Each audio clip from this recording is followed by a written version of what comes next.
Living with chronic pain and disability for the past 28 years, I've pretty much heard it all when it comes to unsolicited advice on how to best deal with it, how to cope, or how to fix it. From balms and lotions, pills, solutions to exercise and surgery, natural remedies, new discoveries in medicine, and everything in between. Changes in sleep patterns, diets, standing barefoot on grass, chiropractors, hypnosis, acupuncture, the list goes on and on. I've had almost every possible remedy under the sun suggested to me untold times over the past nearly 3 decades, repeated by strangers who don't appear to consider the possibility that I've tried all these things on my journey. And none of them have fixed my spinal cord injury, given me back any movement I've lost, or reduced my pain levels. Yet still the suggestions keep coming.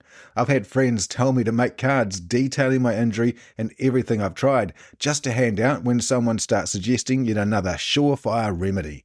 Heck, some of these friends have even spoken up and shut some of these people down. They were getting annoyed by the same old advice being repeated for the 100th time. I've had complete strangers approach me when seeing me wearing a sling and ask me, rotator cuff or shoulder surgery, saying they had the same and not to worry, I'll be fine soon with a bit of physical therapy. If I had $1 for every time someone asked me if my arm was broken, well, my bank account would be much more healthier. This has been going on for 28 years now. I have no doubt it will continue until the day I close my eyes for the last time. In fact, it might even go on longer than that. He should have listened to me, I'm sure some will say after I'm gone. No doubt you too have experienced unwanted and unsolicited advice. It could be about anything from an old injury that nags at you to a hobby you enjoy or a task at work.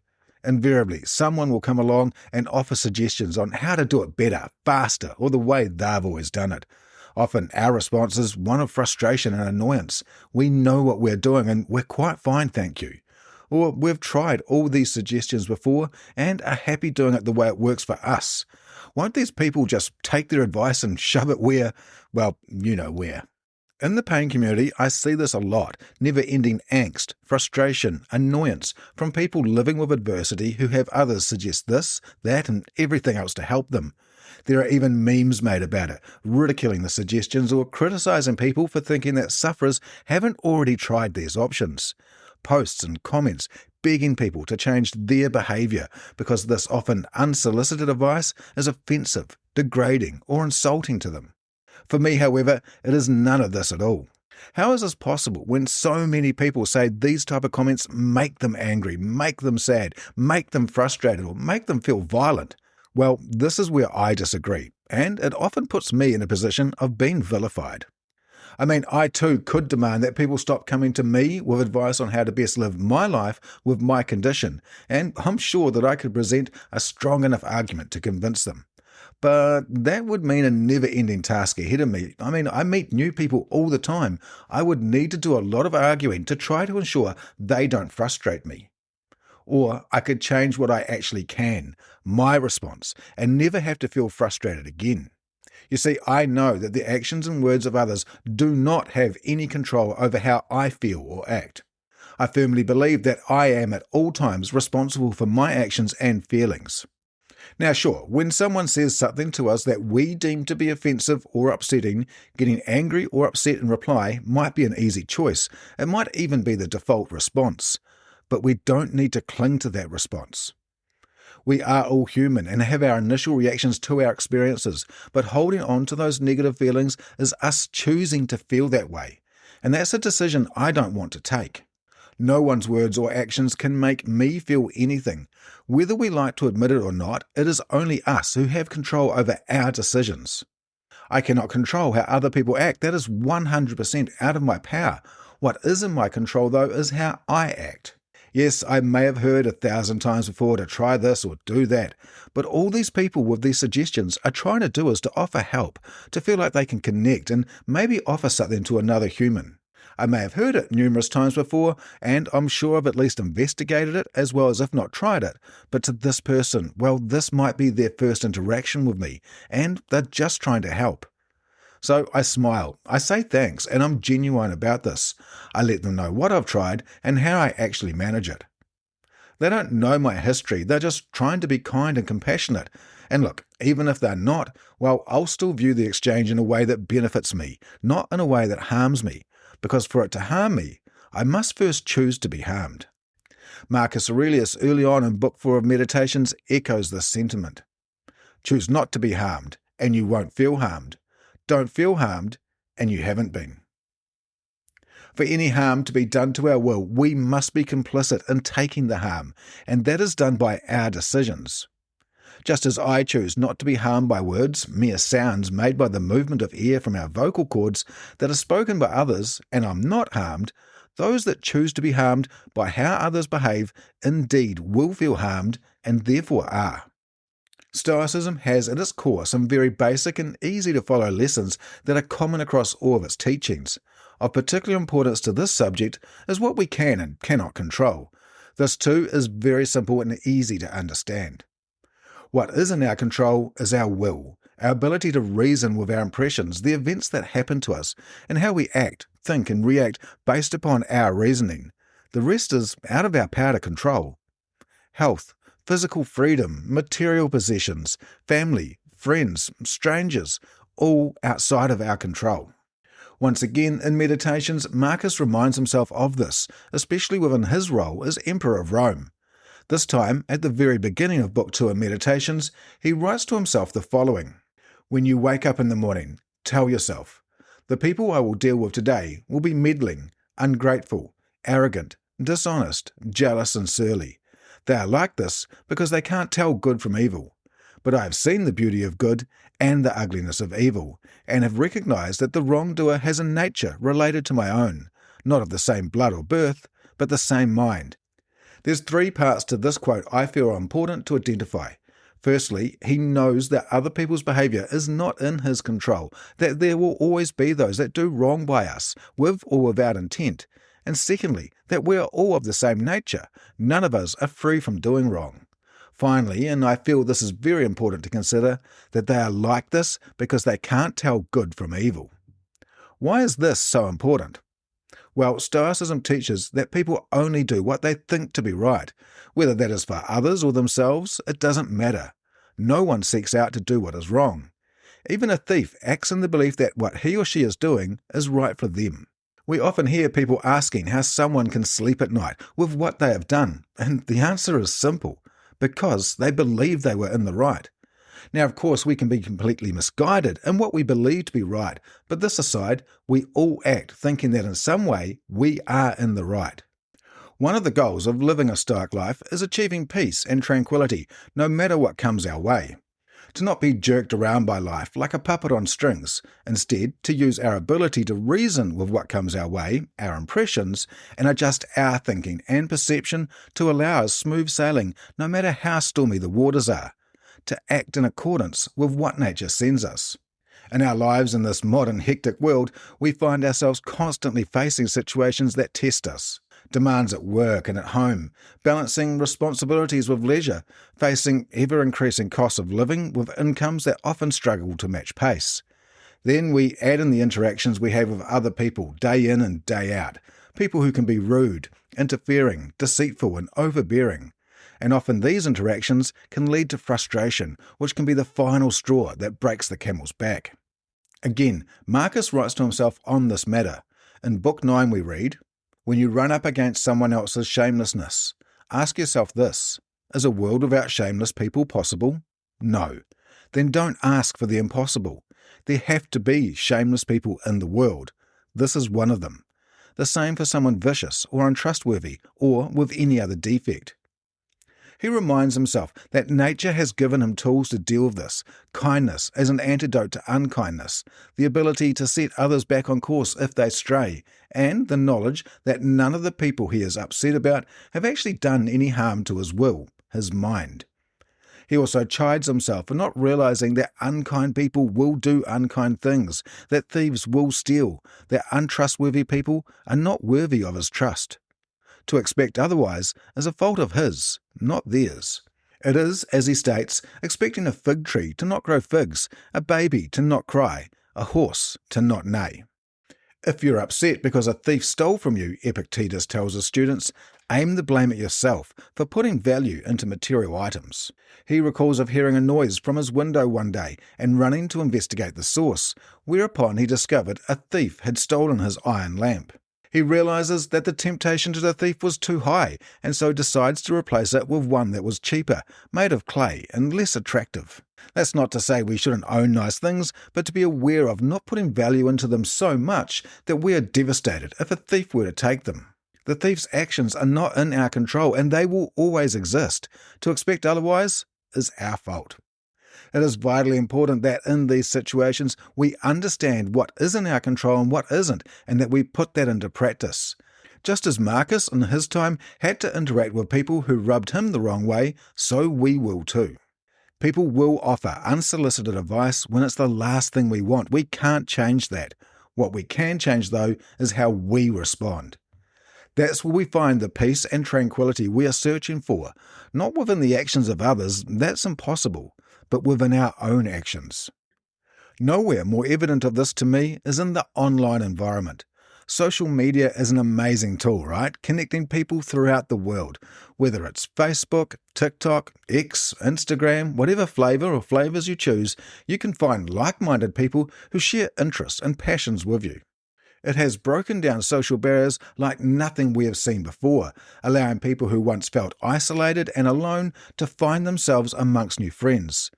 It can be incredibly empowering for many, offering new opportunities and experiences they may have otherwise missed out on. But there is a flip side. The finger-pointing, the hate, blame and ridicule. So much so that certain countries have introduced social media bans for children, while other countries sit poised to do the same. Social media companies have had to introduce policies to deal with the negative consequences of online interactions.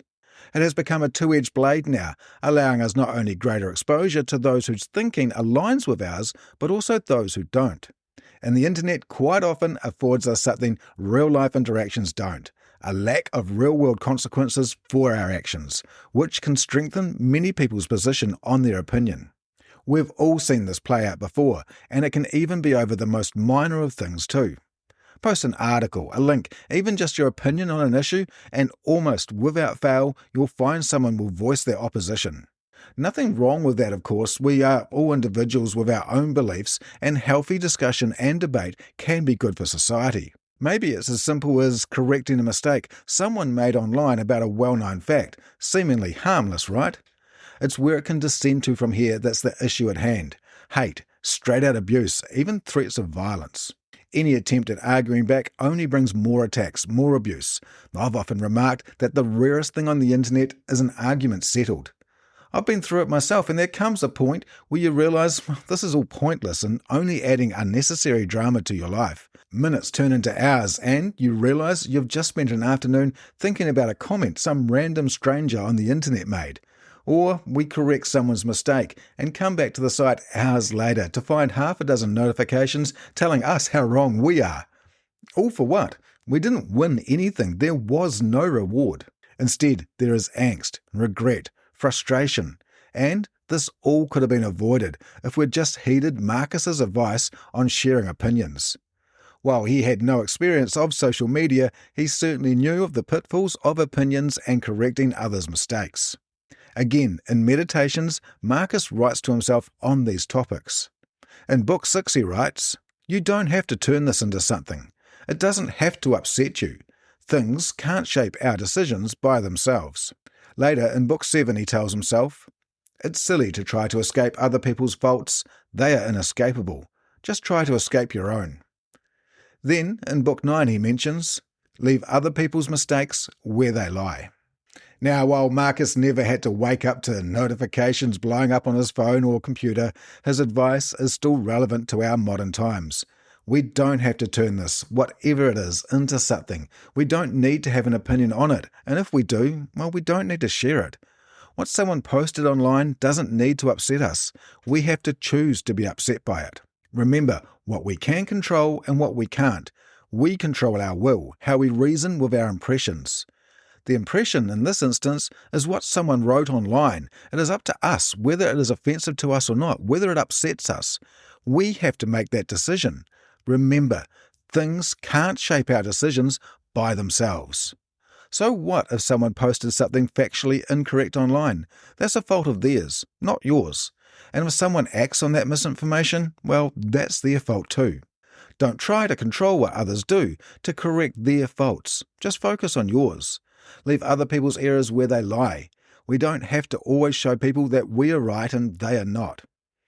Now, Stoics are no pushovers, and there are times that do require us to try to set people straight. Even Marcus himself recognises that. Epictetus also discusses this in his lectures, but there are ways in which this should be done, without blame or ridicule. Instead, appreciating that everyone only does what they believe to be right, and if they are misguided in what is right and wrong, we need to show them the right way. He tells us that if we're at a dinner party and people are eating noisily, not to tell them to eat with dignity, but to show them by eating correctly ourselves. Try telling someone not to react poorly to a situation won't often get the desired result, but showing them by maintaining your composure will lead them in the right direction. If you can keep your head while others around you lose theirs, you'll have a better chance of turning the tide. However, if we can't set those that do wrong straight, then we are best advised to not associate with them. If you sit down with someone covered in dirt, some of that dirt is bound to rub off on you. And of course, for those that continue to do wrong, there need to be consequences.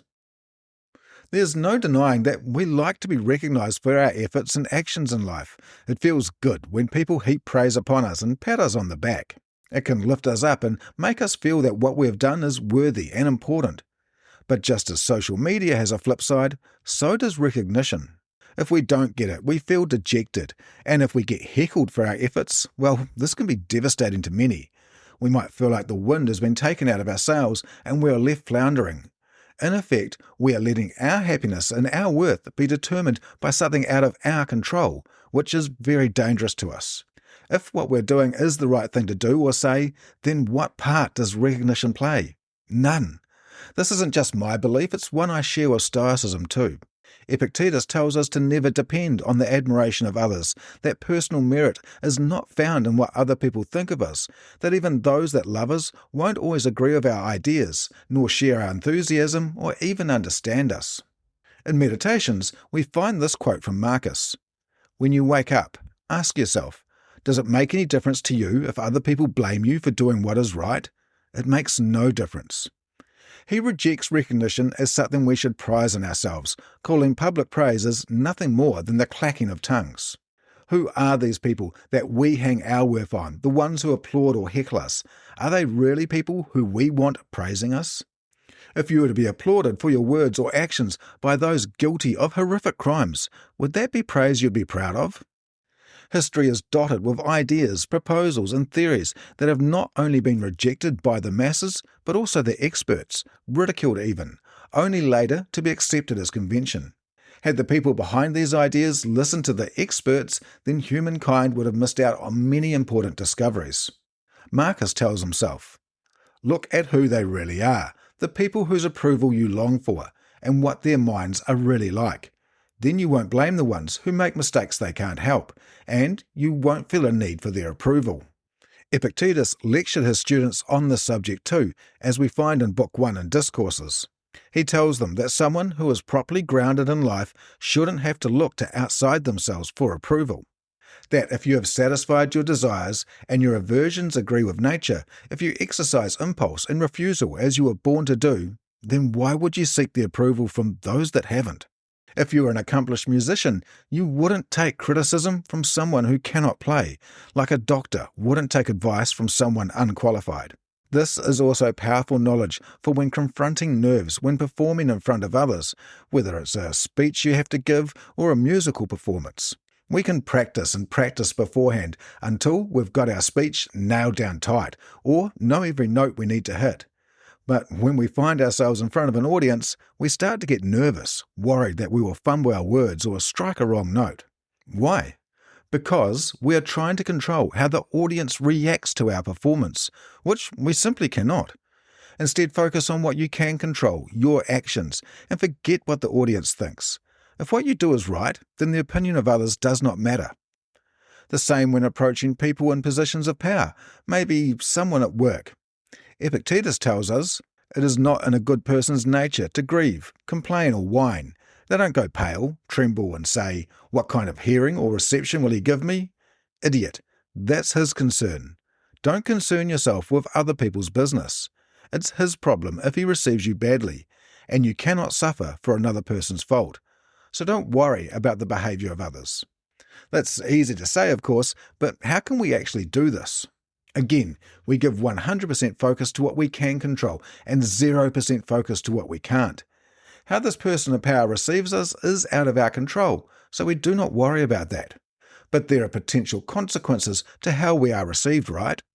Stoicism teaches us that it's not the person we fear, rather what they can do to us, punish us, imprison us, fire us, or hurt us. Epictetus tells his students that when someone threatens us in this manner, that it is important for us to understand what is truly ours and what isn't, again, what we can control and what we can't. There is, according to Stoicism, only one thing that is truly ours to own and control: our will. Our body, as much as we would love to think is solely ours to control, is not. It can be restrained, imprisoned, and physically harmed. It can get weak from sickness and injury. So, yes, this person in power can fire us, reprimand us, maybe harm us physically. But our will remains untouched, unharmed, unless we choose to be harmed. Even from the greatest setbacks, many have risen again to take back what they had lost. Their will remained unharmed, and they overcame their hardship and loss. That's the difference. We've all faced criticism for our actions before, insults and attacks over what we do, think or believe.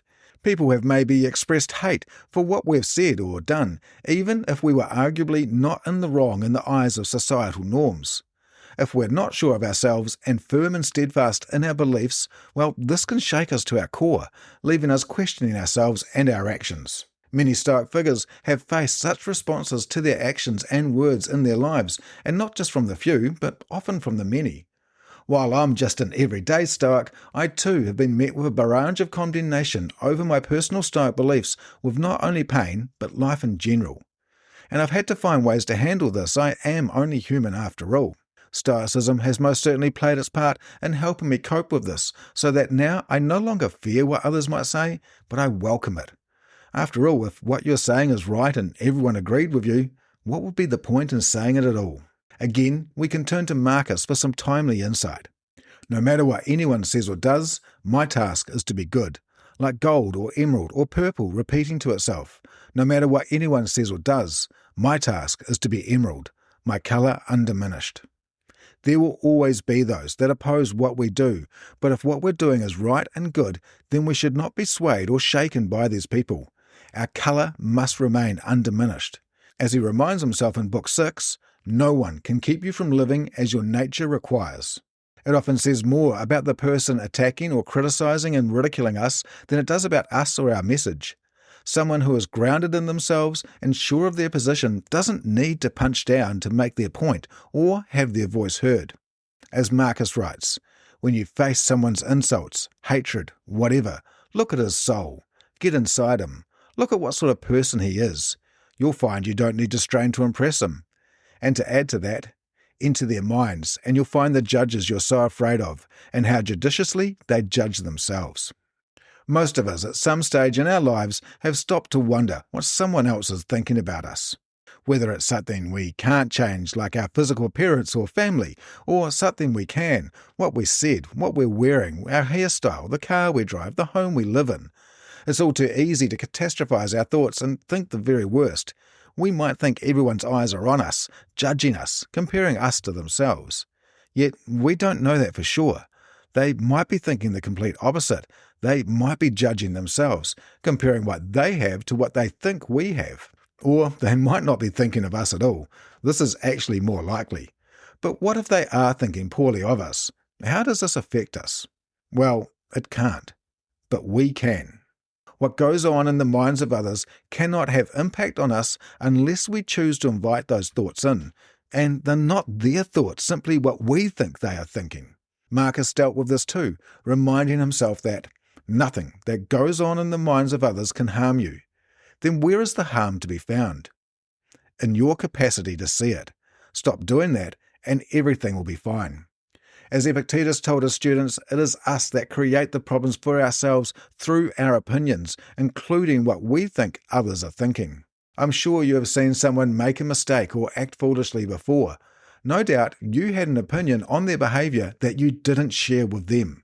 What impact did that thought have on them? None. Just as their thoughts on you, if they are even thinking of you, never impacted your life. Don't concern yourself with what someone else might be thinking of you. What goes on in their head has no bearing on you, and they're most likely not even thinking of you anyway. Stoic philosophy does not claim to secure for us anything out of our control. If, as Epictetus says, you are arguing with your brother, it will not provide you with the means to change your brother's behaviour. Rather, it will teach you how to be at peace, regardless of how he behaves. It won't stop someone from cutting you off in traffic, being rude or insensitive, attacking us for our beliefs and actions. It cannot make people act in a way that suits us. What it can do, though, is bring us peace and tranquillity, regardless of the bedlam and noise that surrounds us. As Marcus wrote to himself, the tranquillity that comes when you stop caring what they say, or think, or do, only what you do. Nor does Stoicism turn us into perfect people. Marcus Aurelius, arguably the most famous Stoic philosopher, didn't write Meditations as a guide for you and me. He wrote it as a guide for himself because he knew he needed to improve his character. He knew he had flaws. What it does give us is the ability to recognize incorrect behavior within ourselves and the tools to correct that behavior. It can remind us that we are all of the same mind, that we too have been at fault in the past, whether with intent or not. It can make us stop to think that the staff member who was just rude to us in the supermarket might be dealing with something overwhelming, and that they thought they were in the right because they see their problem as bigger than you not being able to find where the bread is. A friend complained to me about this exact scenario recently, and I asked if he had considered what might be going on in their life instead of just complaining. Does it excuse their behaviour? No. We should always make sure that what we're doing, how we are acting and behaving fits in with society, that we should know ourselves and our behaviour. We are all individuals and act in our own best interests, but we should do it in a way to not go against the community we are a part of. While it doesn't excuse the way others act, it provides us with the tools to remain unaffected by their actions. There will always be those that will offer unsolicited advice, steal, lie or criticise unfairly. To expect otherwise is a fault on our part. The peace and tranquility we are searching for will rarely, if ever, be found in changing other people's behaviour, but it will always be found in changing our own. As Epictetus said, if you want something good, get it from yourself. Let me know in the comments about a situation you found yourself in when dealing with other people and how you successfully handled it, or maybe how it went wrong and what you learnt from it. Remember to like and subscribe if you enjoyed this episode. And, as always, remember to make good out of whatever your day may bring you. I look forward to seeing you next time.